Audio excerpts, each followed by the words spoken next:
Two homes in Draper were destroyed when a landslide took them right off their foundations and destroyed them. And then it took the foundations with them as the landslide increased and created this crater in a Draper neighborhood.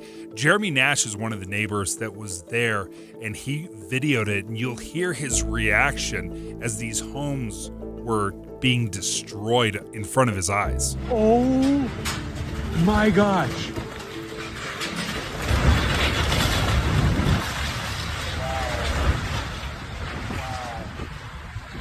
What? So the question is, how did this happen? What caused this? Was it the incredible amount of snow and runoff that we've been seeing? Well, this is what Kevin Eubank, KSL meteorologist, had to say. This is definitely a man-made problem exacerbated by Mother Nature and water. That is a natural ravine that should have water going through it during these kinds of spring seasons. And so often we look at things and go, oh, I don't see any water above ground. Well, the majority of our water is underground. And so you don't see the movement of water a lot of times through these types of communities. It actually moves through the different shale layers and through the underground, and then it creates these natural ravines. So the natural question is, who's at fault? Draper Mayor Troy Walker has a very clear perspective on who's to blame.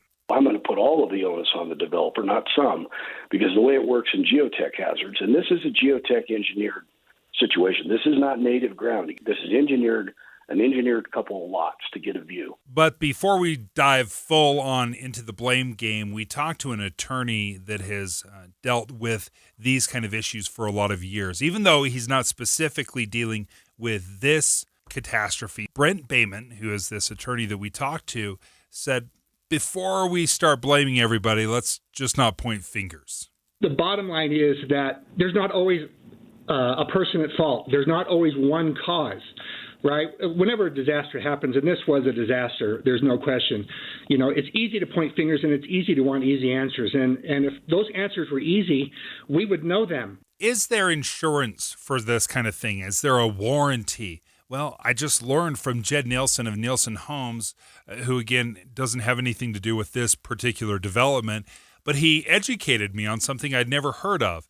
But a home builder can actually buy warranty, buy some insurance, and it's typically a 10-year plan that says if the soil moves or it heaves, as he describes it, then it may be covered by warranty, by insurance. We purchase with every home what's called a 210 warranty. So we purchase it from a company called 210 who then will insure the structure of the home for 10 years.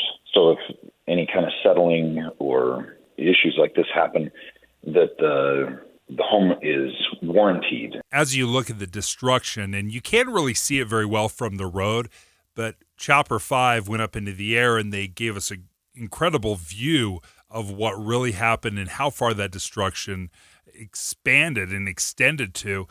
There's this cliff, there's this sloughed off crater that stretches down the mountainside into a canyon nearly 3,000 feet, according to Draper Mayor Troy Walker.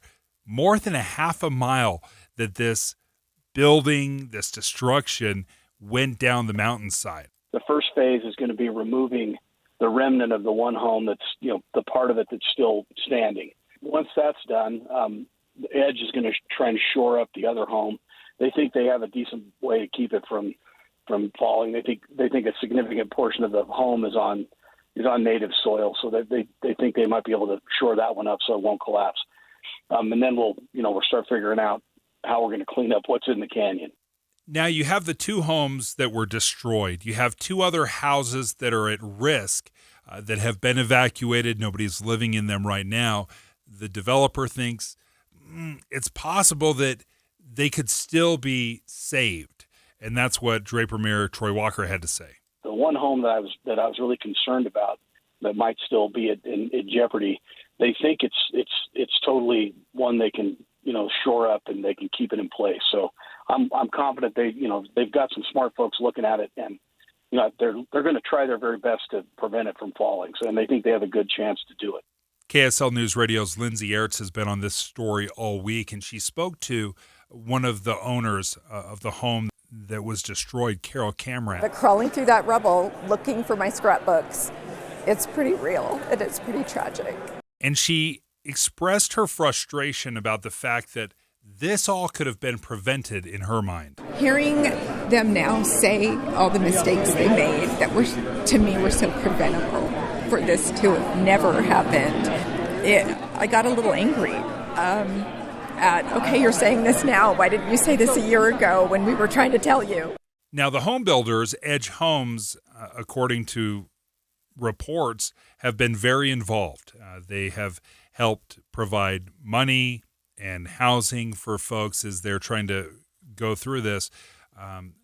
They're still in the investigation, trying to figure out what happened, who's responsible. We don't have those details yet, but the question is, what is next for these homeowners? But I have spoken with a homeowner who lives directly east of the condemned house. Okay, her name is Wendy Donnell, and she's very nervous. She's not sleeping in her house right now. She's staying in a hotel. Edge Homes is taking care of that for them.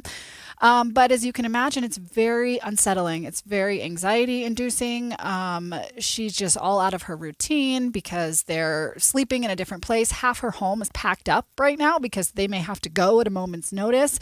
What she tells me is that officials are telling them that their home is safe right now, but there's also still question about the home right next to hers. This is the home that's been condemned and no one's living in there right now. But you're hearing the mayor say, we think we can shore up some of these homes that are on either side of this fall site. And Wendy's like, it's not.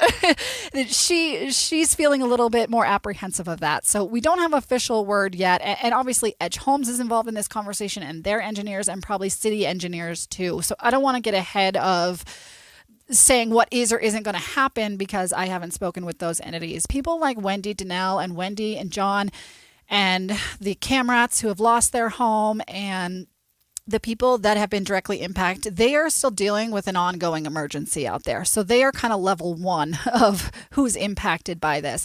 And then you have people on their streets, Springtime Drive, and directly who live with their backs to this ravine. Now, these two houses were most central to the ravine, but other people along that house asked Edge Homes on Monday night at this meeting I attended, are our homes on sure footing? They want to know whether they're on native soil or engineered soil.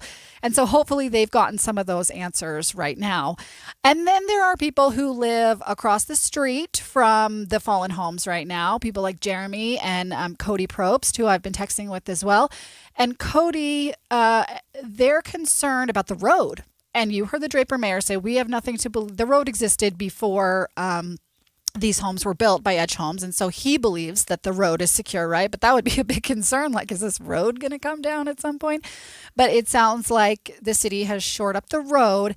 And then you have everyone else who's kind of ancillary, but in the neighborhood and very concerned about their property values. As you can imagine, this area has taken a hit just in the media, right? Because we're talking about it and because we're trying to inform people and bring people information. And so they are concerned that they will lose these investments in their homes that they have and it may not come back. And so you have just kind of all these ancillary levels of people who are impacted by this tragedy. Now, again, this sloughing away of the earth was not because of the latest snowstorms or the runoff.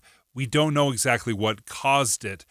There were problems going back all the way to February of last year. So what kind of role the runoff will play in the next days, we don't know. We'll see. There's some optimism that it won't impact this area, but that's something that we'll have to continue to follow here on KSL News Radio.